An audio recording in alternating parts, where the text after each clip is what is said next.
Baik, masuk dalam pembahasan. Yang pertama adalah perkembangan filsafat ilmu pada zaman kuno. Tempat bersejarah di mana sebuah bangsa memiliki sebuah peradaban, yaitu Yunani kuno. Oleh karena itu, Yunani kuno sangat identik dengan filsafat, induk dari ilmu pengetahuan. Yunani menekuni dan mengembangkannya. Filsafat di tangan mereka menjadi sesuatu yang sangat berharga bagi perkembangan ilmu pengetahuan pada generasi-generasi setelahnya. Menurut pendapat Bertrand Russell, mengatakan bahwa di antara semua sejarah tidak ada yang begitu mencengangkan atau begitu sulit diterangkan atau dijelaskan selain lahirnya peradaban di Yunani secara mendadak atau secara tiba-tiba.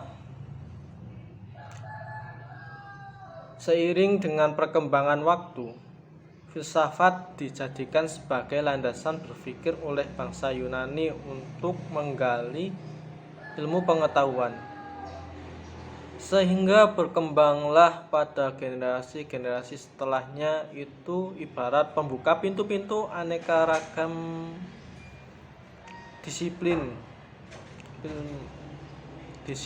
ilmu yang memiliki pengaruh terasa hingga sekarang.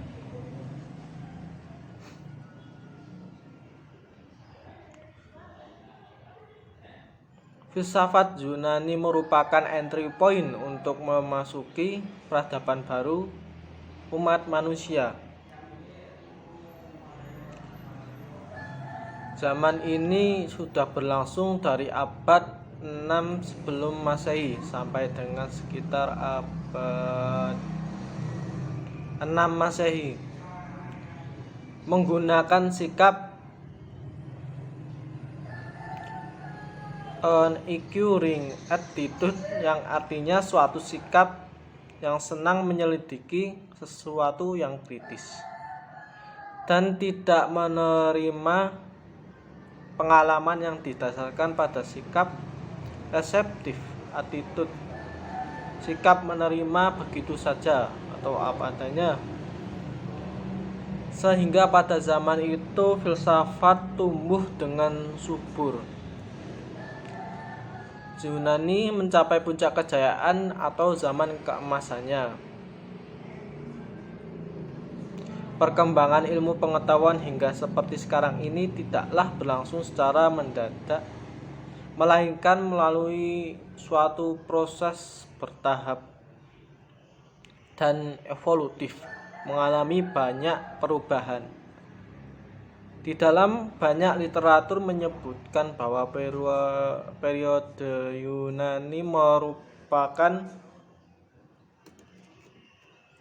periode yang sangat kuno dan panjang sekali.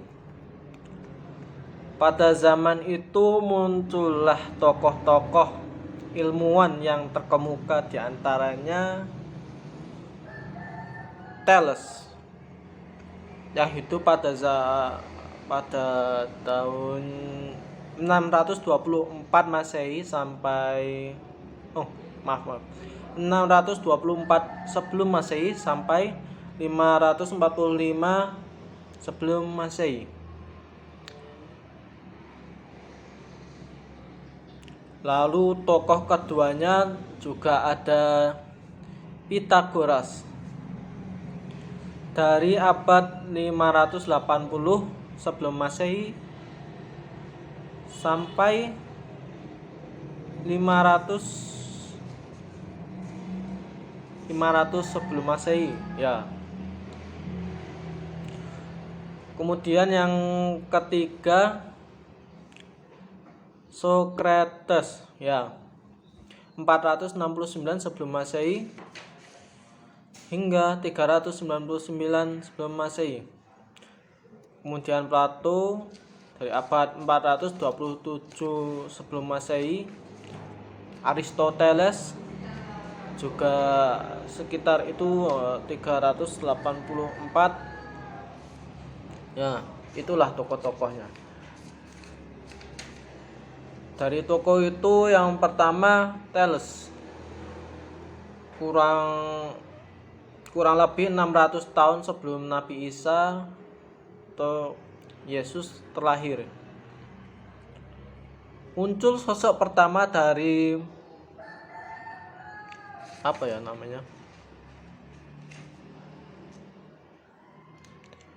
Tridente Miletus, yaitu Thales yang menggebrak cara berpikir mitologis masyarakat Yunani yang menjelaskan segala sesuatu. Thales amat gemar melakukan rihlah. Apa itu rihlah? Tapi bagian yang penting, ia bahkan pernah melakukan lawatan ke Mesir. Thales adalah filsuf pertama sebelum masa Socrates. Menurutnya, zat ulama yang menjadi dasar segala materi adalah air. Pada masanya ia menjadi filsuf yang mempertanyakan isi dasar alam. Kemudian kita masuk pada tokoh yang kedua yang berkontribusi dalam filsafat ilmu pada zaman kuno, yaitu Pythagoras, lahir di Samos, daerah Loni. Kemudian berada di Kroton, Italia bagian selatan. Ia merupakan tokoh matematikawan dan filsuf Yunani yang paling dikenal melalui sebuah teoremanya. Dikenal sebagai bapak bilangan, dan salah satu peninggalan Pythagoras yang terkenal adalah teorema Pythagoras yang menyatakan bahwa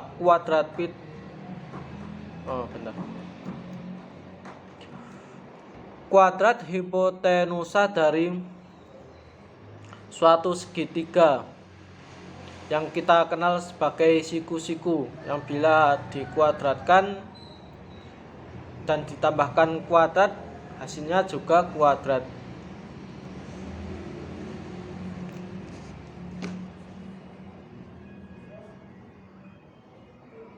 Ia pertama kali membuktikan pengalaman ini secara matematis. Selain itu, Pythagoras sukses dan berhasil membuat lembaga pendidikan yang disebut Pythagoras Society. Lalu kita masuk tokoh ketiga yang juga memiliki kontribusi terhadap filsafat ilmu pada zaman kuno. Socrates lahir di Athena dan merupakan generasi pertama dari 3 ahli filsafat besar dari Yunani. Di antaranya Socrates, Plato, dan Aristoteles. Socrates merupakan seorang yang mengajar Plato. Plato pada gilirannya yang mengajar Aristoteles. Sumbang asih Socrates yang terpenting bagi pemikiran barat adalah metode penyelidikannya.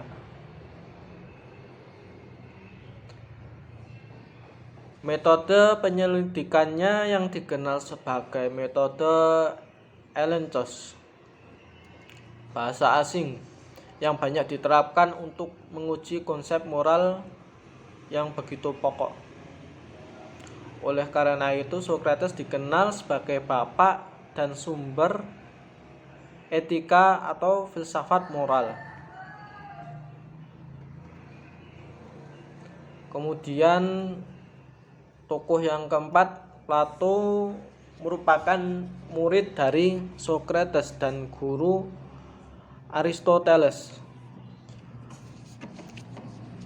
Karyanya yang paling terkenal yaitu Republik, atau bahasa asingnya Politeia, di mana ia menguraikan garis besar pandangannya pada keadaan ideal. Selain itu, Plato juga menulis tentang hukum dan banyak dialog di mana Socrates adalah peserta utama.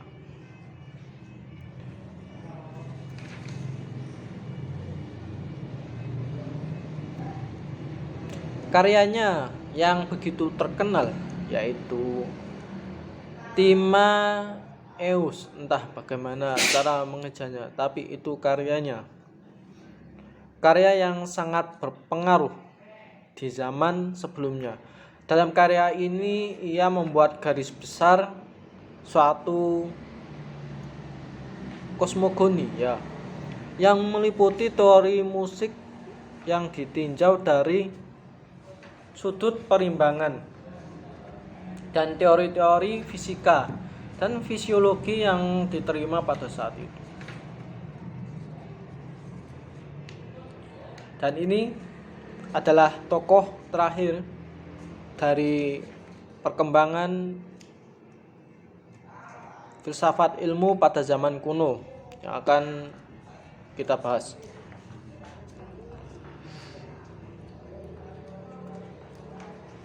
Beliau adalah seorang filsuf Yunani, murid dari Plato, dan juga guru dari Alexander guru dari Alexander. Ia memberikan kontribusi di bidang metafisika, fisika, etika, politik, ilmu kedokteran, dan juga ilmu alam. Di bidang ilmu alam, ia merupakan orang yang pertama yang mengumpulkan dan mengklasifikasikan atau mengkelompokkan spesies-spesies biologi secara sistematis. Sementara itu pada bidang politik, Aristoteles percaya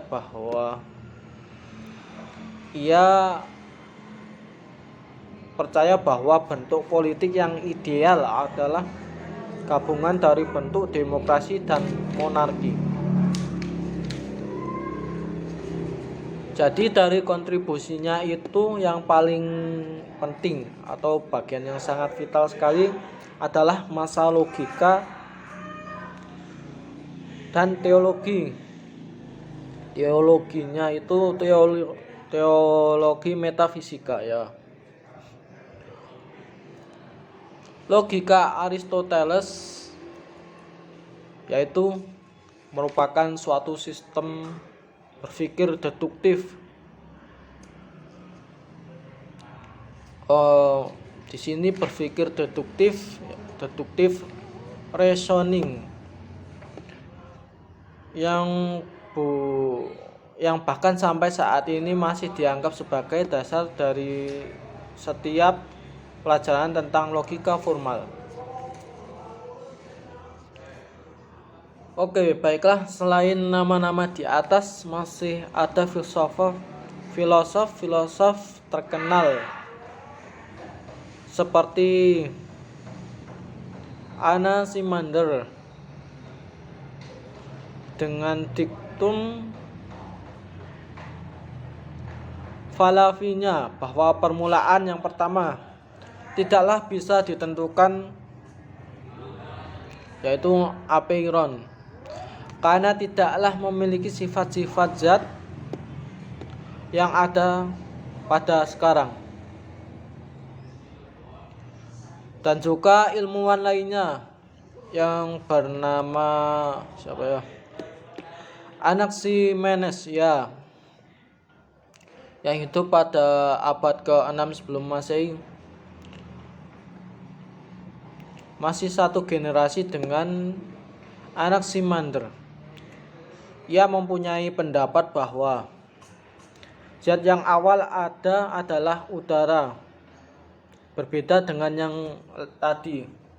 Zat pertamanya adalah air. Ia menganggap bahwa semuanya di dalam semesta dirasuki dengan udara.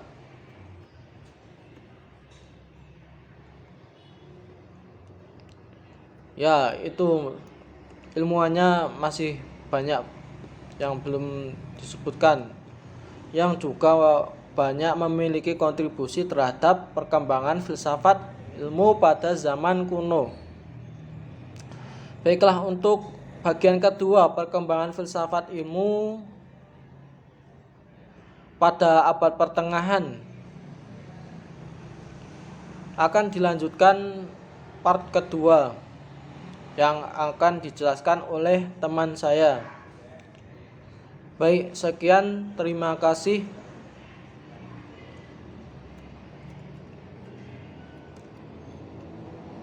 Assalamualaikum warahmatullahi wabarakatuh.